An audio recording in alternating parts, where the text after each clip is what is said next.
बिल्कुल ठीक। इस फील्ड्स ऑफ फोर्सेस में वैसे तो 4 फील्ड्स हैं और 4 फोर्सेस हैं। आपको जब इसका मैं इंट्रोडक्शन दे रहा था तो मैंने आपको ग्रेविटेशनल फील्ड का इंट्रोडक्शन दिया, इलेक्ट्रिकल फील्ड समझाया था, मैग्नेटिक फील्ड समझाया था और न्यूक्लियर फील्ड समझाया था। लेकिन ऐसा नहीं है कि चारों चैप्टर्स एक जैसे हैं, चारों चैप्टर्स का पैटर्न एक जैसा नहीं है। लेकिन हाँ, ग्रेविटेशनल फील्ड और इलेक्ट्रिकल फील्ड का पैटर्न काफी हद तक सिमिलर है। जरा देखते हैं क्या उसमें सिमिलरिटी और क्या नहीं है। अगर आप बात करेंगे सर जी किसकी, मैं कहता हूं मैंने आपको ग्रेविटेशनल फील्ड वाला चैप्टर पढ़ा दिया हुआ है, तो आप मुझे बताइएगा कि आपने इस चैप्टर में क्या कुछ पढ़ लिया है। तो वही सब कुछ मैं किधर अप्लाई कर दूंगा, वही सब कुछ मैं इलेक्ट्रिकल फील्ड वाले चैप्टर पर अप्लाई कर दूंगा।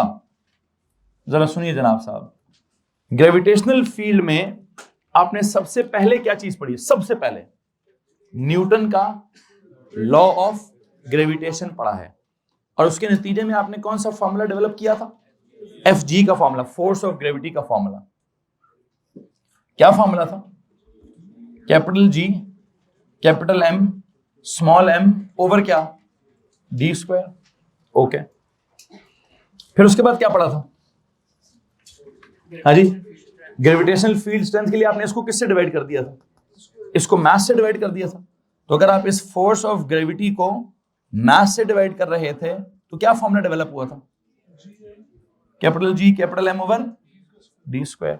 फिर आपने क्या किया? फिर हमने क्या डेवलप किया था जी? फिर हमने क्या बोलते हैं, ग्रेविटेशनल पोटेंशियल एनर्जी या ग्रेविटेशनल पोटेंशियल का फॉर्मूला डेवलप किया होगा। वो कैसे? अगर मैं कहूं जी कि मैंने पहले डेवलप किया क्या, क्योंकि मैंने यहां ओवर की शक्ल में लिखा हुआ है ना, F ओवर M, तो मैं अल्टीमेटली भी क्या करूंगा? W over M। क्या लिखूंगा जी? W ओवर M मतलब work done per unit mass, it was 5, तो 5 बाद में लिख देता हूं। बताएं जी इसका क्या फॉर्मूला निकाला था आपने इलेक्ट्रिकल पोटेंशियल एनर्जी का? It was -G M into M over क्या? Over D। और अगर आपसे पूछूं यार ये फाइ का क्या सीन है, तो आप कहेंगे सर ये इस हिसाब से फाइ क्या है? Work done per unit mass या फाइ EP ओवर M, तो क्या बनेगा? -G M over D। Okay, अब सवाल बस इतना है, मतलब यही 4 है ना अल्टीमेटली, तो यही 4 कॉन्सेप्ट्स हैं, इन्हीं को फिराता रहूं, इन्हीं को टुराता रहूं आपके साथ, ठीक है। अब अगर मैं ये कहूं कि मैंने इलेक्ट्रिकल फील्ड पढ़नी है अराउंड, वैसे एक बात है, ये जो ग्रेविटेशन फील्ड थी ये क्या थी? Around a mass, around a heavy mass, जिसका mass was concentrated at the centre, but it was not very small, it was huge mass था। बट अजम्पशन क्या थी? That mass is concentrated at the centre, मतलब point mass वाली थी। तो उसके इर्द गिर्द एक फील्ड थी। क्या शक्ल थी वैसे फील्ड की? Radial, lines were all inwards. क्यों? Why were they inwards? Because the field was attractive, it was like attracting any object in that field towards the centre. Okay, खैर अभी भी मैं क्या कह रहा हूं, मैं कह रहा हूं जी अगर मैं बात करूं किस की फील्ड की, इलेक्ट्रिकल फील्ड अराउंड क्या? Around an isolated spherical charge, और उसके चार्ज को भी अज्यूम क्या करूं? That it is concentrated at the centre of the sphere. तो उसके इर्द गिर्द भी क्या होगा? एक इलेक्ट्रिकल फील्ड होगी, उस इलेक्ट्रिकल फील्ड की एक स्ट्रेंथ होगी, उस इलेक्ट्रिकल फील्ड की स्ट्रेंथ में बताऊं, अगर मैं कहूं जी मुझे सीक्वेंस नहीं पसंद आ रहा यार, पहले सीक्वेंस में क्या होना चाहिए? फील्ड की स्ट्रेंथ पहले होनी चाहिए। क्या करें जनाब साहब? सर जी पहले ग्रेविटेशनल फील्ड की स्ट्रेंथ समझाएं। वो क्या थी? G M over D square. फिर क्या समझाएं? फिर फोर्स क्या थी? G M M over D square. फिर क्या समझाएं? फिर फाइ समझाएं, वो क्या था? -G M over D। फिर क्या समझाएं? -G M M over D, ये समझाएं। और क्या था जनाब साहब? इसको क्या करें? इनटू M करेंगे तो ये बन जाएगा। इसको क्या करें? इसको भी इनटू M करेंगे तो ये बन जाएगा। ऐसे ये ज्यादा बेटर सीक्वेंस डेवलप होता है हमारा अल्टीमेटली। उसी सीक्वेंस में अगर मैं इधर आ जाऊं, इधर किधर आ जाऊं, if I am talking about electrical field of या अराउंड, क्या इलेक्ट्रिकल फील्ड ऑफ या around a charge, a spherical charge, मतलब an isolated charge, spherical charge, जिसको हम कॉन्सेंट्रेट किधर कराएंगे, तो जनाब साहब उसके इर्द गिर्द जो क्या होगा ग्रेविट इलेक्ट्रिकल फील्ड की स्ट्रेंथ, उसको जी कहूंगा, उसको जी कहूंगा, नहीं जी तो किसको कहा है, तो कुछ तो नाम डिफरेंट होगा ना, बताइए क्या नाम होगा, कैपिटल ई, क्या नाम होगा जी, इलेक्ट्रिकल फील्ड की स्ट्रेंथ का नाम होगा ई। फॉर्मूले की शक्ल देखिएगा जरा, K Q over D square एल ओ जी, वहां कांस्टेंट है कैपिटल जी, यहां कांस्टेंट है स्मॉल के, वहां है कैपिटल एम, यहां है कैपिटल, मतलब वहां किसी मास की बात हो रही है, यहां किसी, वहां है ओवर डी का स्क्वायर, तो यहां भी क्या है ओवर डी स्क्वायर, के जितना दूर जाएंगे, ये कौन सा लॉ है, इनवर्स स्क्वायर लॉ, जितना दूर जाओ उतना उतना क्या होता है सर जी, उतना जो है वो स्ट्रेंथ कम होती है, किसी को मसला इस बात से, यहां भी ऐसे ही हो। फिर वहां भी फोर्स, यहां भी फोर्स निकालो जी, फोर्स कैसे निकालो, फोर्स किस पर लगती है, उस स्फेयर की फील्ड में किसी स्मॉल चार्ज को रख दें, किसी चार्ज की फील्ड में किसी यूनिट, जैसे ना यूनिट मास रखें वहां, तो यहां क्या रखूं, यूनिट चार्ज रख दें, टेस्ट चार्ज हो, यूनिट चार्ज उसको रख दें, क्या होगा फॉर्मूला, के क्यू ओवर डी स्क्वायर। किसको मसला है तो हाथ खड़ा करो भाई। और एक और बात बताऊं, जैसे वहां जी को एम से मल्टीप्लाई करो तो फोर्स आती है, तो एक बात तो बताओ, यहां इसको किससे मल्टीप्लाई करूं, स्मॉल क्यू से मल्टीप्लाई करो तो फोर्स बन जाएगी। किसको मसला है भाई, एनीवन? अच्छा, वहां ग्रेविटेशनल पोटेंशियल का फॉर्मूला था क्या, minus G M over D, यहां क्या होगा, यहां किस पोटेंशियल की बात होगी, इलेक्ट्रिकल पोटेंशियल, तो उसका सिंबल फाई नहीं है, वैसे दोनों को फाई भी दे सकते हैं, लेकिन उसका सिंबल है वी, पोटेंशियल का सिंबल क्या है यहाँ पे, वी। क्या फॉर्मूला बनाओ, के क्यू अपॉन क्या, अपॉन डी, के क्यू अपॉन, आप कहें सर माइनस क्यों नहीं लिखा, चलो लिख देते हैं, पता माइनस क्यों नहीं लिख रहा था, ग्रेविटी में तो एक ही कॉन्सेप्ट है, gravity is inverse attractive, charge एक नहीं होता, चार्ज अब दरमियान में पॉजिटिव वाला पड़ा है या दरमियान में नेगेटिव वाला पड़ा है, और आप टेस्ट जो है पॉजिटिव के साथ कर रहे हैं कि नेगेटिव के साथ कर रहे हैं, तो वहां अट्रैक्शन भी हो सकती है, और तो वहां कुछ प्लस का कॉन्सेप्ट भी हो सकता है और कुछ, तो मैं इस वक्त प्लस माइनस में नहीं जाना चाहता, देख लेंगे प्लस आएगा कि माइनस आएगा। इसी तरह अल्टीमेटली यहां से भी अगर मैंने क्या निकालना है, इलेक्ट्रिकल पोटेंशियल एनर्जी, उसको भी एक काम करता हूं, इसको क्या बोलूं, कौन सी वाली, जीपीई, क्या नाम रखें इसका,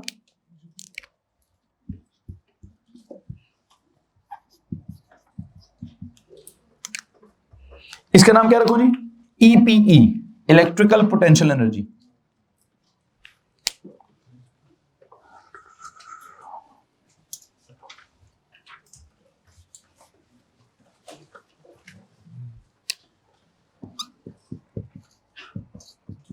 क्या फॉर्मूला होगा, के क्यू क्यू ओवर डी, और यहां भी अगर आपको लगता है कि सर जी यहां से यहां जाना है, क्या कर दीजिए, इनटू क्यू कर दीजिए।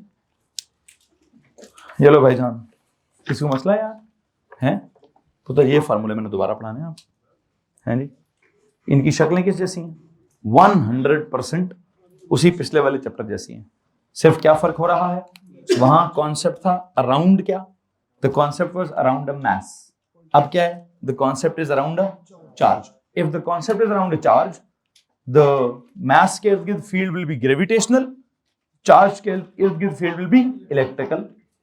तो वहां पे ग्रेविटेशनल फील्ड की स्ट्रेंथ थी, यहां पे इलेक्ट्रिकल फील्ड की स्ट्रेंथ का कॉन्सेप्ट है, वहां दो मैसेज के दरमियान फोर्स थी, यहां दो चार्जेस के दरमियान फोर्स होगी, वहां ग्रेविटी, उसकी फील्ड में किसी भी पॉइंट पर ग्रेविटी का पोटेंशियल था, ग्रेविटेशनल पोटेंशियल, यहां चार्ज के इर्द गिर्द फील्ड में किसी भी पॉइंट का इलेक्ट्रिकल पोटेंशियल होगा, हाँ you call it voltage whatever, लेकिन मैं तो उसको इलेक्ट्रिकल पोटेंशियल कहूंगा। वहां उस ग्रेविटेशनल पोटेंशियल पर अगर कोई चार्ज पड़ा है, सॉरी चार्ज नहीं, क्या पड़ा है, मास पड़ा है, तो उसकी क्या होगी, ग्रेविटेशनल पोटेंशियल एनर्जी होगी। यहां इलेक्ट्रिकल पोटेंशियल पर कोई चार्ज पड़ा होगा तो क्या होगा, उसकी इलेक्ट्रिकल पोटेंशियल एनर्जी होगी। सिर्फ क्या चेंज होगा, उधर का कांस्टेंट होगा कैपिटल जी, लाइक वो क्या था, कांस्टेंट ऑफ ग्रेविटेशन, यहां 6.67 × 10⁻⁻11, यहां क्या होगा, यहाँ कांस्टेंट कुछ और होगा, कांस्टेंट ऑफ इलेक्ट्रिसिटी, ये कांस्टेंट ऑफ चार्जेस, इसकी वैल्यू कुछ और होगी। वहां कैपिटल एम को यहाँ कैपिटल क्यू, वहां स्मॉल एम की जगह यहाँ स्मॉल क्यू, डिस्टेंस वहां भी डिस्टेंस होगा, डिस्टेंस यहाँ भी डिस्टेंस होगा। पैटर्न सारे फॉर्मूलों का, अगर आप इसको कहते हैं sir this is some inverse square law, तो आपकी इतला के लिए ये भी इनवर्स स्क्वायर लॉ है। अगर आप इसको कहते हैं sir this is Newton's law of gravitation, तो ये जो है कूलम्स लॉ ऑफ इलेक्ट्रिसिटी या इलेक्ट्रिकुलेशन है जी, कुछ भी ऐसी अंग्रेजी निकलती होगी, ठीक है। What is this now sir, ये वो अमाउंट ऑफ वर्क डन, पता नहीं क्या था, इन क्या, in bringing a unit test mass from infinity to a particular point inside the field, ये क्या होगा, ये भी हो जाएगा the amount of work done per unit charge in moving a unit test charge from क्या, infinity to a particular point inside the field. अब वो अंदर वाला चार्ज पॉजिटिव है कि नेगेटिव है, रिपेल करेगा कि अट्रैक्ट करेगा, हमें वर्क करना पड़ेगा कि उसे वर्क करना पड़ेगा, उस हिसाब से प्लस माइनस में देख लूंगा, ठीक है। फिर आई थिंक वही है यार, कुछ तो नया नहीं है। सिर्फ नया क्या चल रहा है, नया मुझे लगता है कि ये फील्ड किसकी बनानी है, अभी चार्ज के इर्द-गिर्द फील्ड बनानी है। तो एक काम करते हैं, वैसे दिल तो कर रहा है कि खत्म हो गए, लेकिन ऐसे मैंने कभी पढ़ाया नहीं है, ठीक है। मुझे नहीं सुकून नहीं आ रहा है कि ऐसे नहीं हो सकता। ये एक काम करो भाईजान, एक काम करो, पूरा चैप्टर स्टार्ट करेंगे, बराबर करो इसको, बराबर करो हेडिंग को दोबारा से। ऐसे नहीं होता, ऐसे नहीं पढ़ते होते। कैसे पढ़ते हैं, पूरी तरह पढ़ते हैं भाई, शुरू से पढ़ेंगे। चैप्टर का नंबर का हिसाब लगा लो, आई डोंट नो नंबरों में क्या, चैप्टर नंबर 4 है भाई। अब जरा नंबरों का भी हिसाब लगाएंगे ताकि याद रहे कि कहां पहुंचे कहां नहीं।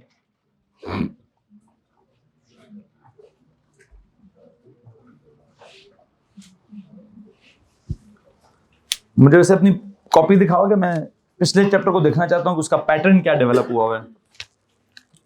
वहां भी कोई कॉलम शॉलम्स बनाकर मैंने चैप्टर डेवलप किया, लेकिन पता है वो लंबा क्यों हो गया है, उसको ना अल्टीमेटली वापस सर्कल से जोड़ना था।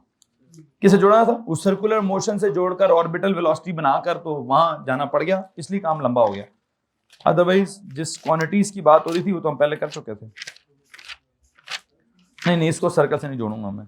इसमें एक और कॉन्सेप्ट है, लेकर आऊंगा, कुछ ना कुछ लाऊंगा, इलेक्ट्रिसिटी सर्किट्स। इसमें वो लफड़ा है, वो लफड़ा है। सिर्फ ये 4 फार्मूले लगाकर चैप्टर खत्म हो जाए तो खुदा की कसम मैं आज 2 नफल पढ़ूं जाकर एक्स्ट्रा, लेकिन वो यहाँ कुछ ना कुछ एक्स्ट्रा है, देयर इज समथिंग एक्स्ट्रा। सुने जनाब साहब, जब आप बातें बंद करें, जब आप ग्रेविटेशनल फील्ड का चैप्टर पढ़ रहे थे तो आपने वहां सबसे पहली लाइन लिखी that the idea of gravity was first presented by Newton in the following words. What were those words? That there is a force of gravity between any two objects that are placed close to each other. नहीं, इतनी basics के through नहीं पढ़ाऊंगा मैं कि मैं पहले कहूँ जी न्यूटन ने क्या कहा तो फिर क्या हुआ तो फिर क्या नहीं हुआ, इतना भी बेसिक्स में नहीं जाएंगे। लेकिन हाँ, अल्टीमेटली क्या हो गया था सर, 2 कॉलम्स बन गए थे।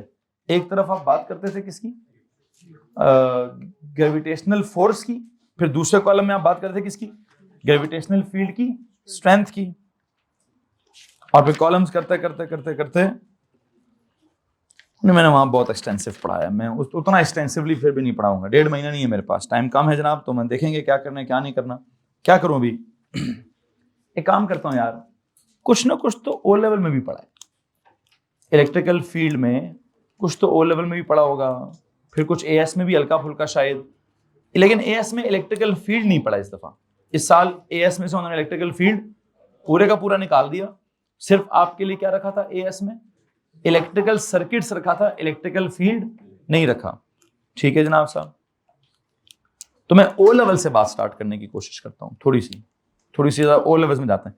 ये जो इलेक्ट्रिकल फील्ड का कॉन्सेप्ट है, एक तो चीज क्लियर है, what is it, is the space और रीजन अराउंड क्या, around a charge.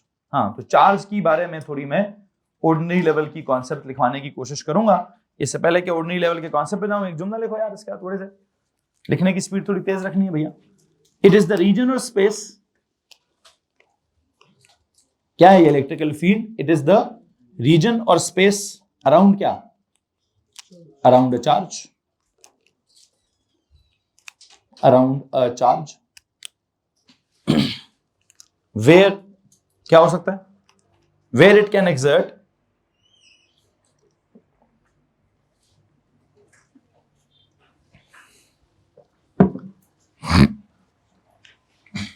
where it can exert क्या, its electrical force, where it can exert an electrical force on any other charge, where it can exert an electrical force on any other charge, where it can exert an electrical force on any other charge. या यूं भी कह सकते थे where any other charge can experience a force due to this charge. खैर जो भी जो लिख दिया सही लिखा है। जरा इस जुमले में से कुछ वर्ड्स को मैं अंडरलाइन करना चाहता हूं। पहला जुमला क्या लिखा है? रीजन और space. Please underline the word region और स्पेस। ये तो फील्ड का मतलब आ गया ना, रीजन या स्पेस, 3D स्पेस होगी, ठीक है। Around what? A charge. Please underline the word charge. ज्यादा बेहतर है कि इलेक्ट्रिकल चार्ज की बात होती है, लेकिन अगर आपने चार्ज लिख दिया तो नो इश्यूज, चार्ज भी ठीक है, चार्ज भी ठीक है। हाँ, इसी बात को मैं पेज के हेडर पे जाके कुछ ना कुछ इसके साथ लिखवाना चाहता हूँ, ठीक है। क्या लिखवाना चाहता हूँ क्या नहीं, प्लीज पेज के हेडर पे चले जाइए, वहां जाके देखिए सर ये चार्ज का क्या सीन है।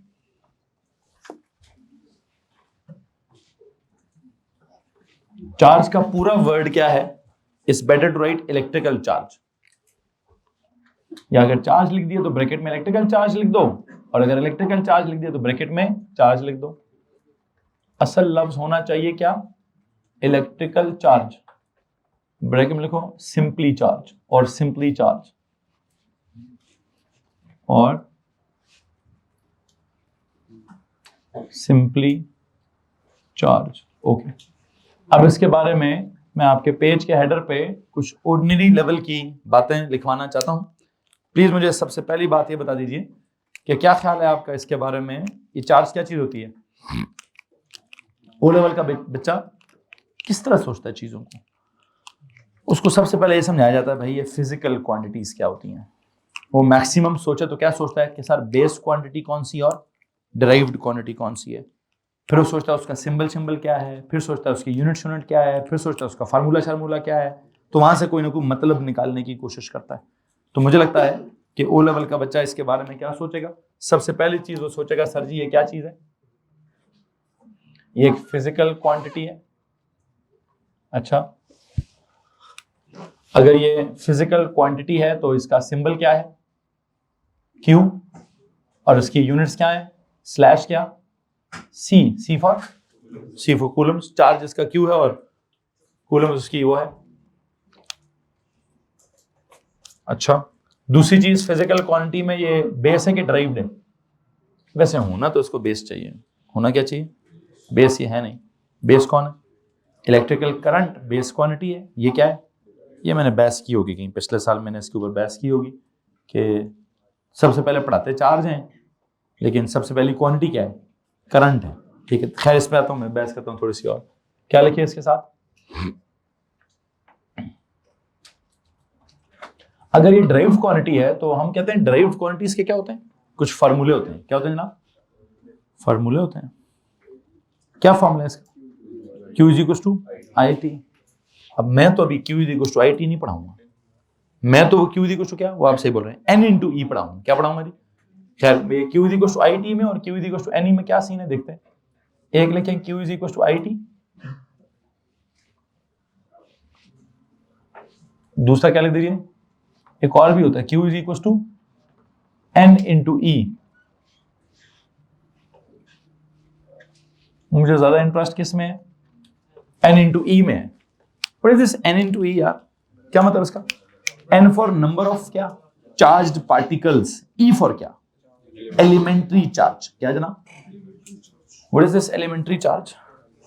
सर या तो इसकी वैल्यू पूछ लें, 1.6 इंटू 10 पावर -19 कूलम्स, या इसकी केमिस्ट्री पूछ लें। इसकी केमिस्ट्री क्या है? It's an electron. What is it? It's the electron that revolves, that moves, that is lost, that is gained, ठीक है। बहरहाल अगर आप इसकी फिजिक्स पूछना चाहेंगे तो आप कहें सर जी इलेक्ट्रॉन है कि प्रोटॉन है, जो भी है, दोनों पे चार्ज कितना है? दोनों पे चार्ज है 1.6 इंटू 10 पावर। तो आप इसको चार्ज ऑन इलेक्ट्रॉन भी कह सकते हैं, आप इसको चार्ज ऑन प्रोटॉन भी कह सकते हैं, आप इसको चार्ज, बल्कि आसान लफ्जों में क्या कहते हैं? Elementary charge. क्या मतलब उस बात का? The smallest, the fundamental charge, ठीक है जी। कि जिसने जो जो जो मतलब यूनिट चार्ज, चलें एक और काम करें, बल्कि नहीं, 1 यूनिट ऑफ चार्ज तो कुछ और हो जाएगा। ये 1 यूनिट ऑफ चार्ज क्या होगा? वो तो 1 कूलम होगा। क्या होगा जी? वो तो 1 यूनिट ऑफ चार्ज, यूनिट्स के हिसाब से तो 1 कूलम होना चाहिए। लेकिन जो स्मॉलेस्ट तरीन फंडामेंटल तरीन चार्ज एग्जिस्ट करता है वो है 1.6 इंटू 10 पावर -19 कूलम्स, जिसको क्या कहते हैं? या फिजिक्स वाले एलिमेंट्री चार्ज कहते हैं, केमिस्ट्री वाले चार्ज ऑन इलेक्ट्रॉन कहते हैं, ये चार्ज ऑन प्रोटॉन कहते हैं। ठीक है, और वो इलेक्ट्रॉन और प्रोटॉन के बारे में क्या कहते हैं? केमिस्ट्री वाले कहते हैं यार ये प्रोटॉन किधर होता है? Inside the nucleus, that can never be lost, gained और शेयर्ड। बट इलेक्ट्रॉन्स आर किधर? Outside the nucleus, in the shells, और उन शेल्स में से there are some valence shells, उन वैलेंस शेल में से there is a concept of losing, gaining और sharing to complete the shell, attain the stability वगैरह वगैरह। अब ये सारी केमिस्ट्री है, लेकिन इसका कितना वर्जन फिजिक्स वाले उठाते हैं? फिजिक्स वाले कहते हैं ना हमारी बला से है, इलेक्ट्रॉन किधर है, प्रोटॉन किधर है, हमें नहीं पढ़ाना, हमें बस इतना बताओ कि कुछ चार्ज है जो मूव करता है। कहते हैं हाँ मूव करता है, इतनी बस हमें इतनी बात समझानी है कि चार्ज जो है वो होता क्या है, चार्ज जब मूव करता है तो क्या होता है, जैसे जब मूव करता है तो क्या होता है? करंट होता है सर। क्या होता है? किसकी वजह से होता है? एक्चुअल में क्या मूव करता है और कन्वेंशनली क्या मूव करता है, या पिछले साल पढ़कर आए हैं कि एक्चुअल में तो इलेक्ट्रॉन्स मूव करते हैं, बट एज अ कन्वेंशन हम क्या तस्वुर करते हैं? As if protons are moving. पर कहते नहीं, आपने कब कहा कि इलेक्ट्रॉन प्रोटॉन? आप तो सिर्फ कह जी डायरेक्शन ऑफ मूवमेंट क्या है। There is a direction that is from the negative terminal of the battery to the positive terminal. They say this is actual direction, but we take which directions? The conventional one. That is क्या? From positive terminal to the negative terminal. खैर बार वो इस convention से या इस direction से कोई खास फर्क केमिस्ट्री पे पड़ता होगा, फिजिक्स पे फर्क क्यों नहीं पड़ता? फिजिक्स का ताल्लुक ही नहीं है इस बात से। फिजिक्स का ताल्लुक इस बात से भाई एनर्जी कौन सी थी, आई कहाँ से, गई किधर? एनर्जी का नाम था इलेक्ट्रिकल, पंखे में गई तो क्या हो गया? काइनेटिक हो गई। अब इलेक्ट्रॉन गया है कि प्रोटॉन गया है, खड़े में जाए, उसको क्या परवाह है? कहता है भाई मुझे इसकी एनर्जी समझानी है, ठीक है, मुझे इसका सिर्फ क्या समझाना है, मुझे वो करंट समझाना है। अब करंट में इलेक्ट्रॉन्स मूव हुए कि प्रोटॉन्स हुए, या तो फर्क तब पड़ता कि इलेक्ट्रॉन का चार्ज कुछ और होता और प्रोटॉन का चार्ज कुछ, और उनके सारी वैल्यूज खराब हो जाएंगी। फिजिक्स वाले कहते हैं वैल्यू खराब नहीं हो रही ना, तो बस ज्यादा केमिस्ट्री सोचने की जरूरत नहीं है कि कौन मूव कर रहा है। लेकिन हाँ वो अल्टीमेटली हमें केमिस्ट्री तो पढ़ती, आधी क्लास ने केमिस्ट्री पढ़ी हुई है, सबको पता है। जो नहीं भी पढ़ते सीएस वाले, इतना तो ओ लेवल में पढ़ा उन्होंने कि साजी वो इलेक्ट्रॉन मूव करता है, प्रोटॉन तो मूव ही नहीं करता। तो वो अब क्या करें क्या ना करें? वो कहते हैं भाई बड़े बुजुर्गों की बातें हम तो नहीं चेंज करेंगे। बड़े बुजुर्गों की मतलब आपको थोड़ी सी नॉलेज आ जाएगी तो हम क्या करें? इतनी थोड़ी सी नॉलेज को इस्तेमाल करके इतने बड़े बड़े बुजुर्गों को बोले आपने गलत बोला, ठीक है, उन्होंने आगे से कोई ऐसी हैवी बात कर देनी है कि औकात अपनी समझ आ जाएगी हमें कि हमें क्या पता चला तो क्या नहीं पता चला। बहरहाल यू नो, वो जब आप बड़े बुजुर्गों को ये कहते हैं ना सर जी असल में तो आपने गलत कहा है, ये इलेक्ट्रॉन तो नहीं आ रहा था, प्रोटॉन आ रहा था।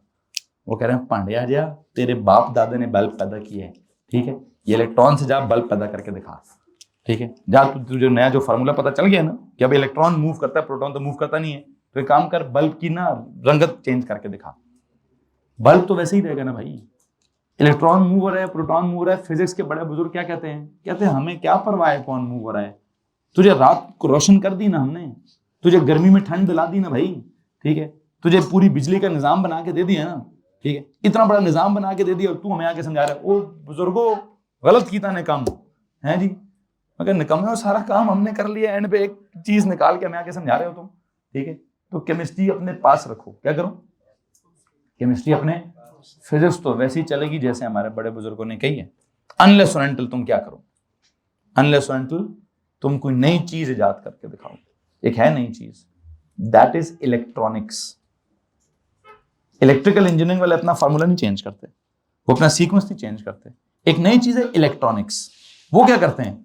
वो कहते हैं भाईजान प्रोटॉन भी खड़े में जाए तो इलेक्ट्रॉन भी खड़े में जाए, वो दोनों नहीं मूव करते हैं। दे से कोई खलाई मखलूक है, they call it holes, holes move करते हैं जी।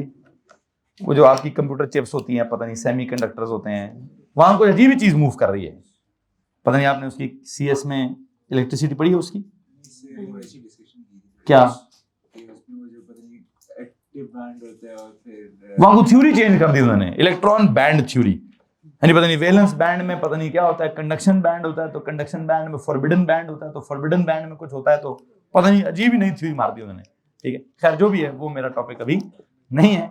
हाँ, उनकी बात मैं सुन सकता हूँ, उनके पास they have something new too, and that something new, वो कहते हैं जनाब हम पंखा नहीं बना रहे, हम ये बल्ब नहीं बना रहे, हम एसी शेसी नहीं बना रहे, हम बना रहे हैं कंप्यूटर की चिप्स बना रहे हैं। तो वो नई साइंस है, वो इलेक्ट्रिकल साइंस, वो इलेक्ट्रॉनिक्स की साइंस है, और उस इलेक्ट्रॉनिक्स की साइंस में फिर वो इलेक्ट्रॉन को भी गोली मार देते हैं तो प्रोटॉन को भी मार देते हैं। वहां वो सेमीकंडक्टर्स वाली साइंस है, और वो सेमीकंडक्टर्स वाली साइंस तो मेरी समझ में भी नहीं आती है, क्या ना उस पर केमिस्ट्री अप्लाई होती है ना उस पर, खैर होती है, कुछ ना कुछ अप्लाई होता है उस पर, लेकिन जब उसकी बारी आएगी तो करेंगे, अभी तो नहीं करेंगे ना। अभी मैं किधर, इलेक्ट्रिकल पढ़ाई नहीं है, इलेक्ट्रॉनिक्स पे चला गया, कुछ नहीं होता इलेक्ट्रॉनिक्स, फजूल होता है। क्या इलेक्ट्रिकल होता है, इलेक्ट्रिकल की भी फिजिक्स की बात करनी है, इलेक्ट्रिकल की केमिस्ट्री की बात, तो केमिस्ट्री को छोड़ते हैं, फिजिक्स की बात करते हैं, बस सर कुछ मूव कर रहा है, डोंट नेम इट ना, don't name it electron, don't name it proton, call it क्या, चार्ज्ड पार्टिकल, और better to call it charge carrier. आपके एएस में एक टर्म इस्तेमाल की उसने, क्या, चार्ज कैरियर, तो whatever the name is, कहता है हमारी किताबों में लिखा है चार्ज कैरियर। ठीक है जी, तो चार्ज कैरियर को आप, कोई उसको प्रोटॉन का है, कोई उसको इलेक्ट्रॉन का है, जिसकी मर्जी है, जो मर्जी उसको क्या भाई, नाम तो किसी साइंसदान ने दिया ना। ठीक है, यह जो चार्ज कैरियर था उसने खुद बताया था कि मेरा नाम ई से स्टार्ट होगा, मेरा नाम इलेक्ट्रॉन है, मेरी स्पेलिंग ऐसी है। उसको माइनस भी किसने कहा था, बड़े बुजुर्गों ने भी सवाल पूछा है जी, तो भाई उसको माइनस किसने कहा, उसने अंदर से निकल के कहा ख्वाब आई है तुम्हें को माइनस है, एक को तुमने माइनस कह दिया, एक को तुमने, जाओ आज के बाद क्या हुआ, जाओ आज के बाद इलेक्ट्रॉन्स को सबको पॉजिटिव कहो और प्रोटॉन्स को सबको नेगेटिव कहो। हम तो फिजिक्स की किताबें नहीं बदलेंगे, जाके तुम अपनी केमिस्ट्री की किताबें बदलो। तो केमिस्ट्री वाले कहते हैं यार ये तो बुजुर्ग बड़े डाढ़े हैं, इनसे दूर ही रहो। ठीक है सर जी, आप अपना काम करें, हम अपना काम करते हैं। ठीक है, तो फिजिक्स वाले कहते हैं आगे हमें फिजिक्स समझाने के लिए, हैं, जाओ अपनी केमिस्ट्री अपने पास रखो भाई, हमें इस वर्ड से कोई प्रॉब्लम नहीं है।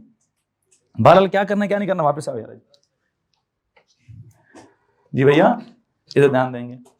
फिजिकल क्वांटिटी की बात हो रही है, कोई सिंबल आ गया, उसकी यूनिट आ गई, ड्राइव क्वांटिटी में उसका एक फॉर्मूला Q=IT आ गया, IT में उसका कॉन्सेप्ट किसके आता है, करंट के साथ है, और मैं भी करंट तक नहीं जाना चाह रहा। हाँ, मैं इसके बारे में जरूर थोड़ी बात करूंगा, और इसके बारे में क्या बात करनी है, इसमें N is the number of charge carriers and E is the charge on the charge carrier, मतलब that is known as E for क्या, E for elementary charge, and उस E फॉर एलिमेंट्री चार्ज की क्या scene है,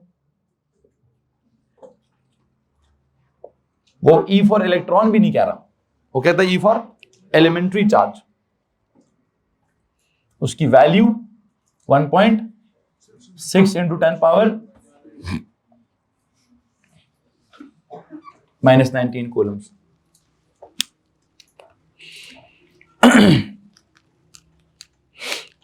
हाँ, अगर आप इसकी ये बातें करते हैं कि सर ये चार्ज सब एटॉमिक पार्टिकल्स वाला अगर मैंने पढ़ाना है तो मैं चला जाऊंगा इलेक्ट्रॉन प्रोटॉन की तरफ, किसी तरफ चला जाऊंगा जी। लेकिन अगर मुझे सब एटॉमिक चार्ज की वजह मुझे किसी पूरे सॉलिड ऑब्जेक्ट की बात करनी है, मतलब पूरे फिजिकली किसी बड़े ऑब्जेक्ट की बात करनी है, मैक्रोस्कोपिक ऑब्जेक्ट की बात करनी है, तो किसी मैक्रोस्कोपिक ऑब्जेक्ट के ऊपर चार्ज कैसे आता है? वैसे तो ऑब्जेक्ट्स इलेक्ट्रिकली न्यूट्रल होते हैं ना, क्यों न्यूट्रल होते हैं? जितने उनमें पॉजिटिव चार्ज कैरियर्स होते हैं उतने उनमें नेगेटिव चार्ज कैरियर्स होते हैं। लेकिन हाँ, अगर कभी क्या हो जाए, किसी सिस्टम के अंदर पॉजिटिव चार्ज कैरियर्स की तादाद ज्यादा हो जाए तो ओवरऑल चार्ज पॉजिटिव हो जाता है, पॉजिटिव चार्ज कैरियर्स की तादाद कम हो जाए तो ओवरऑल चार्ज नेगेटिव हो जाता है। अब कौन ज्यादा होता है कौन कम होता है, बस disbalance in the number of charge carriers. चलें एक काम करते हैं, केमिस्ट्री वाले कहते हैं सर जी actually the electrons are lost, okay, if they are lost, अब पीछे का बैलेंस बताइए, what is greater what is lesser, तो नेगेटिव्स कम हो जाते हैं, पॉजिटिव ज्यादा हो जाते हैं, तो पॉजिटिव का चार्ज प्रिवेल करता है, दैट इज पॉजिटिव। अगर इलेक्ट्रॉन्स गेन हो जाएं तो क्या होता है, नेगेटिव ज्यादा हो जाते हैं, पॉजिटिव्स कम हो जाते हैं, तो ओवरऑल चार्ज नेगेटिव प्रिवेल करता है। अब ये लूज कब होता है, गेन कब होता है, शेयर कब होता है, ये तो बहुत ज्यादा, ये भी वंस अगेन केमिस्ट्री है। एटॉमिक लेवल पर जाएं तो केमिस्ट्री है, तो मैं एटॉमिक लेवल पे जाना भी नहीं चाहता। मैं कहूंगा जी मैंने ना क्या किया है, एक प्लास्टिक की रॉड को सिल्क के कपड़े के साथ रब कर दिए। हेलो जी, क्या कर दिए? रॉड था प्लास्टिक का, कपड़ा था सिल्क का, दोनों को रब किया है तो बस कुछ हो गया सर। क्या हो गया? इलेक्ट्रोस्टैटिक क्या हो गया? इलेक्ट्रोस्टैटिक चार्ज हो गया। इलेक्ट्रोस्टैटिक चार्ज हो गया, इंडक्शन हो गई है। अल्लाह तो ना लो, इंडक्शन हो गई। और नंबर 2 इलेक्ट्रोस्टैटिक इंडक्शन लिख दीजिए। ठीक है, फ्रिक्शन और induction. An object can be charge by friction और क्या? और इलेक्ट्रोस्टैटिक इंडक्शन। फ्रिक्शन में 2 चीज रब करते हैं तो एक के इलेक्ट्रॉन उतर आते हैं, दूसरे पे इलेक्ट्रॉन चिमड़ जाते हैं। तो जिससे इलेक्ट्रॉन उतर आते हैं वो पॉजिटिव हो जाता है, जिसपे इलेक्ट्रॉन चिमड़ जाते हैं वो। इंडक्शन में क्या होता है? एक चार्ज्ड ऑब्जेक्ट को किसी न्यूट्रल ऑब्जेक्ट के पहले करीब लेके जाते हैं। करीब लेके जाते हैं तो ये चार्ज्ड ऑब्जेक्ट न्यूट्रल ऑब्जेक्ट को पहले पोलराइज करता है, या इसको हम कहते हैं सर उसके अंदर चार्ज को इंड्यूस करता है। जब उसमें मतलब अगर पॉजिटिव रॉड आप किसी न्यूट्रल के पास लेकर गए हो तो पॉजिटिव रॉड क्या करेगा? उस न्यूट्रल के नियर एंड पर नेगेटिव को ले आएगा और उसके फार एंड पर पॉजिटिव को ले जाएगा। अब यहां से आगे आपने चार्ज सेपरेट तो कर लिया है, अब चार्ज ट्रांसफर कैसे करना है? 2 काम होते थे शायद, या तो इसको टच करा दें, फिजिकल कांटेक्ट करा दें, या दूसरी साइड से अर्थिंग करा दें। कुछ ना कुछ ऐसा कॉन्सेप्ट होता था, अगर आपको याद हो तो। खैर बहरहाल मैं ये वाली डायग्राम इलेक्ट्रोस्टैटिक इंडक्शन की कौन सी वाली, ये तो पेज कैटर बना देता हूं कि पॉजिटिव रॉड को अगर किसी न्यूट्रल आइसोलेटेड स्फीयर के करीब लेकर आए तो यहां क्या पैदा हो जाता है? नेगेटिव्स पैदा नहीं होते, इंड्यूस हो जाते हैं। बल्कि इंड्यूस भी नहीं कहना चाहिए, पोलराइज हो जाते हैं। उसके अंदर न्यूट्रल के अंदर बहुत सारा पॉजिटिव नेगेटिव मैटर है, नेगेटिव मैटर को तो खींच लिया जाता है, पॉजिटिव मैटर को रिपेल कर दिया जाता है। अब आपकी मर्जी, इसको टच करा के इसको इसका कैंसिल करा के ये चार्ज डेवलप करा दो, या इधर से क्या करो, इधर से अर्थिंग करा के ये वाला चार्ज खत्म करा के वो डेवलप कर दो। ये तो 2 सवाल होते थे शायद कि पॉजिटिव रॉड को इस्तेमाल करके अगर इसको पॉजिटिव ही करना है तो क्या तरीका होता था? पॉजिटिव रॉड को और करीब ला के इसका टच करा देते हैं तो इसका ये नेगेटिव उन कुछ पॉजिटिव्स के साथ कैंसिल हो जाता है, पीछे क्या रिमेनिंग है? पॉजिटिव। या दूसरा तरीका क्या है? अगर आप इसको नेगेटिव बनाना चाहते हैं तो वहां से क्या कर दें? पॉजिटिव को खत्म करके अर्थिंग कर दें और क्या करें? ये नेगेटिव को फैला दें।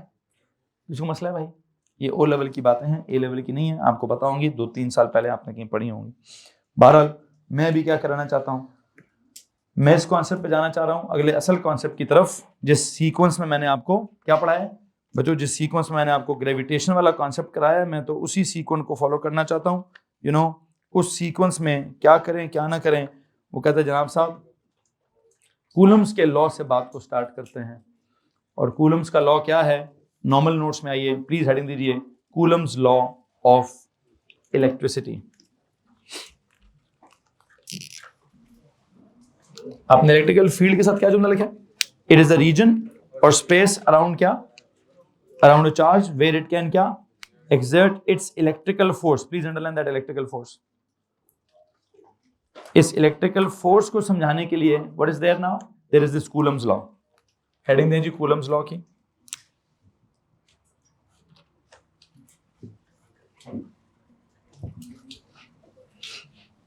Coulomb's law की हेडिंग दे दीजिए। क्या लिखूं जनाब साहब? देखिए जी, it states that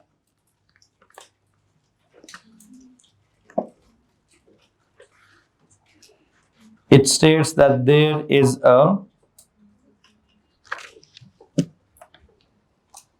is an electrical force of attraction. It states that there is an electrical force of attraction or repulsion.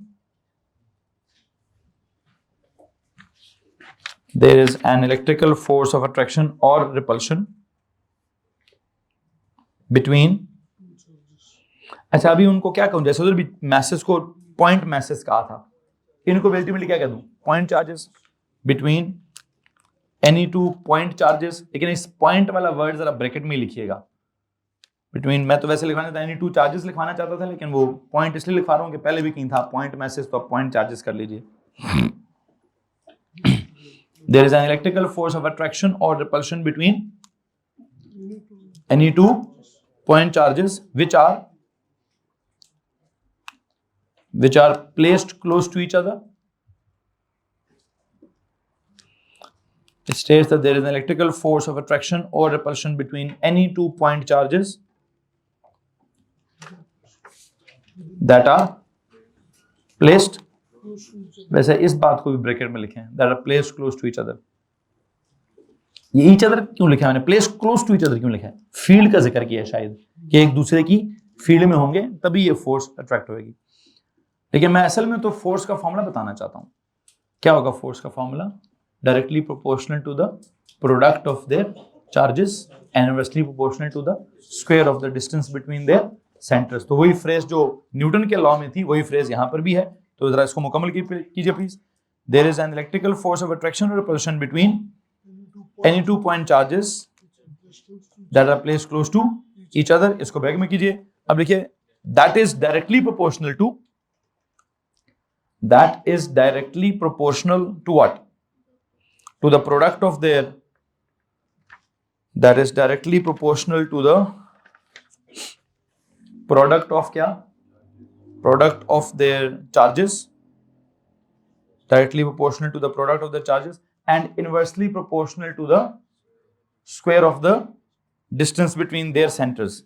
Inversely proportional to the square of the distance between their centers. Inversely proportional to the square of the distance between their centers.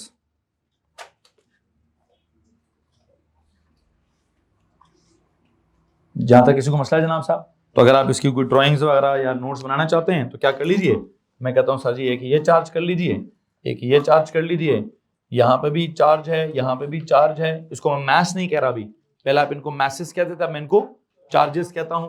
और ये point charges हैं, इनके दरमियान में एक particular फासला है, उस फासले को मैं डी कह दूंगा. अब ये प्लस प्लस है तो एक दूसरे को क्या करेंगे? रिपेल करेंगे. अगर ये प्लस माइनस है तो एक दूसरे को क्या करेंगे? अट्रैक्ट करेंगे. क्या करें जी? आई थिंक एक को प्लस कर दें और एक को माइनस कर दें ताकि मैं ये समझा सकूं कि प्लस और माइनस क्या हो रहा है.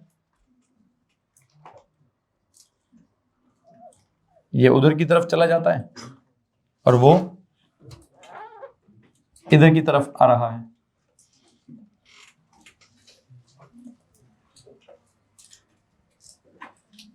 ये लें जी, इन दोनों के दरम्यान में एक फोर्स है जो इनके सेंटर से उनके सेंटर के डायरेक्टली प्रोपोर्शनल है, sorry inversely proportional to the square of the distance है.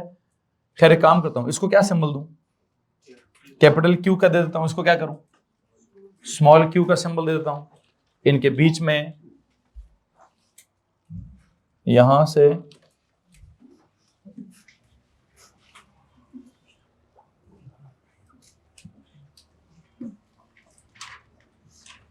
ऐसे डिस्टेंस शो कर दें जी. एक के सेंटर से दूसरे के सेंटर तक डिस्टेंस डी है, एक का नाम कैपिटल क्यू है, एक का नाम स्मॉल क्यू है. इस पे फोर्स उस तरफ लगती है, उस पे फोर्स इस तरफ लग रही है. और जो फोर्स है जो भी ये वाली है वो वाली, वैसे एक को बोलूंगा एक्शन, दूसरे को बोलूंगा रिएक्शन. तो जितना इसका मैग्नीट्यूड है उतना ही जितना इस, लेकिन दोनों की डायरेक्शंस क्या है? Equal in magnitude but opposite in direction है, बिकॉज वो एक्शन और आप इसको एक्शन रिएक्शन भी कह सकते हैं. खैर बहरहाल जितना भी एक्शन रिएक्शन है that is equal in magnitude but opposite in direction. I just want to tell you कि जो ये फोर्स है it is directly proportional to the product of their charges and क्या, पहला जुमला ये था, दूसरा क्या था? Inversely proportional to the square of the distance between their centres. तो इन दोनों को अगर आप कंबाइन कर लें बातों को, तो क्या बात बन जाएगी? इकट्ठी करके ले देता हूं. अगर इन दोनों बातों को कंबाइन कर दी जाए तो समथिंग लाइक दिस बन जाएगा. किसी को मसला इस बात से? Directly proportional to the product of their charges हो गया, इनवर्सली प्रोपोर्शनल टू द क्या हो गया जी? Square of the distance between their centres हो गया. तो अभी यहां से आगे क्या करूं? यहां से आगे जनाब साहब वैसे एक और काम Q1 Q2 भी हो सकता था. Q भी ठीक है, Q1 इंटू Q2 भी ठीक है. खैर बहरहाल प्रोपोर्शनैलिटी को क्या करें? इक्वालिटी में करें. क्या होगा? एक कांस्टेंट आएगा, कांस्टेंट का K छोटा सा K लगाइए और इस k के बाद क्या करिए, k Q over D square. हाँ, अब एक और सिचुएशन है, वहां का जो कांस्टेंट था ये ग्रेविटी वाला, उसको आप क्या कहते थे, कैपिटल जी। वो यूनिवर्सल कांस्टेंट ऑफ ग्रेविटेशन था, उसकी वैल्यू फिक्स थी, इसकी फिक्स नहीं है। ये कोई यूनिवर्सल कांस्टेंट ऑफ इलेक्ट्रिसिटी नहीं है। यहां क्या सिचुएशन चल रही है, मैं इसको कांस्टेंट ऑफ प्रोपोर्शनैलिटी तो कहूंगा, मैं इसको कूलम्स का कांस्टेंट भी कहूंगा, लेकिन हाँ इसकी जो वैल्यू है ये फिक्स नहीं होगी। वो डिपेंड करेगी मीडियम पर, कि दो चार्जेस के दरमियान में स्पेस है, एम्प्टी मतलब फ्री स्पेस है, या दो चार्जेस के दरमियान में एयर है, या दो चार्जेस के दरमियान में कोई प्लास्टिक है, मतलब दो के दरमियान में कोई क्या क्या क्या क्या मीडियम है। I believe this constant depends upon the medium between the two charges. तो यू नो व्हाट, इसको बोले जी, एक तरफ लिखिए कांस्टेंट ऑफ प्रोपोर्शनैलिटी है,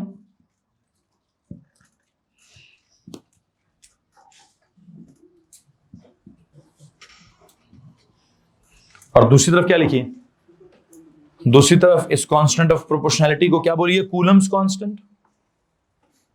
चूंकि लॉ का नाम है ना कूलम्स लॉ, तो call it Coulomb's constant. And जो सबसे इंपॉर्टेंट बात है वो क्या है, ठीक है जी, इट्स वैल्यू डिपेंड्स अपॉन क्या,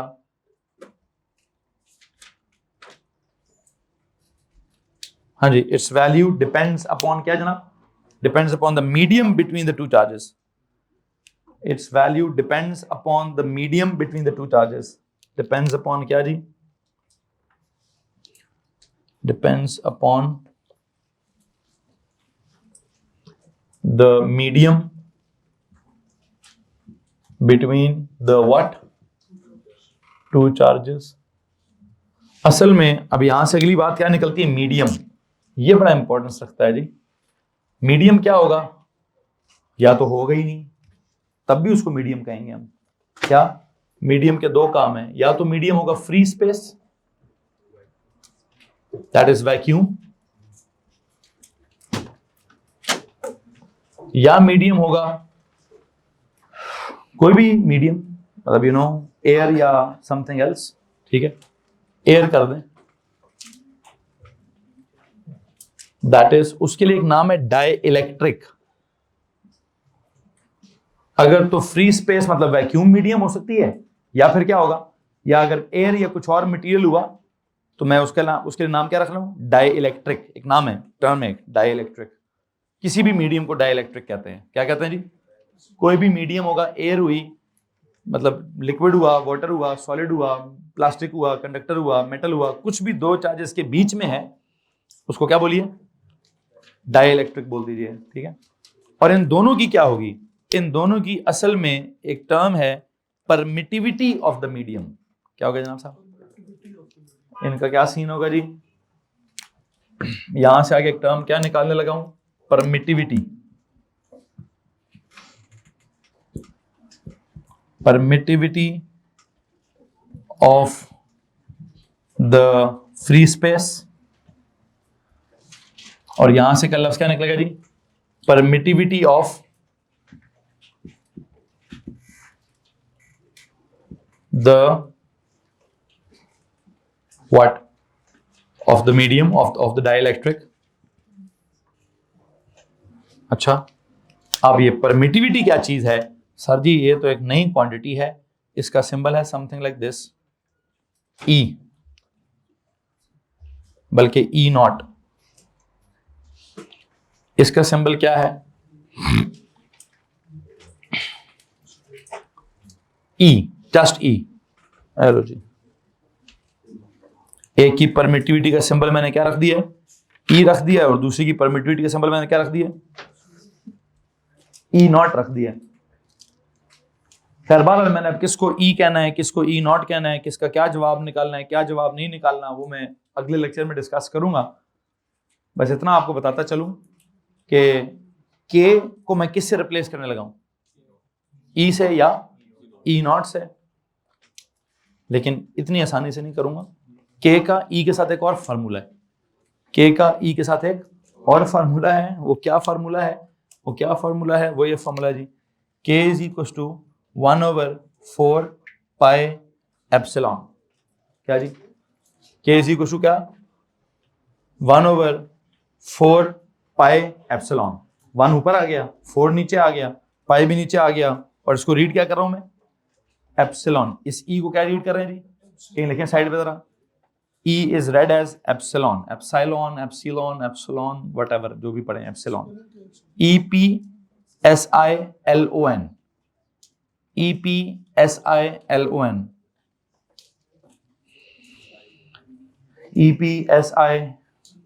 EPSILON, epsilon, epsilon, whatever, ठीक है जी।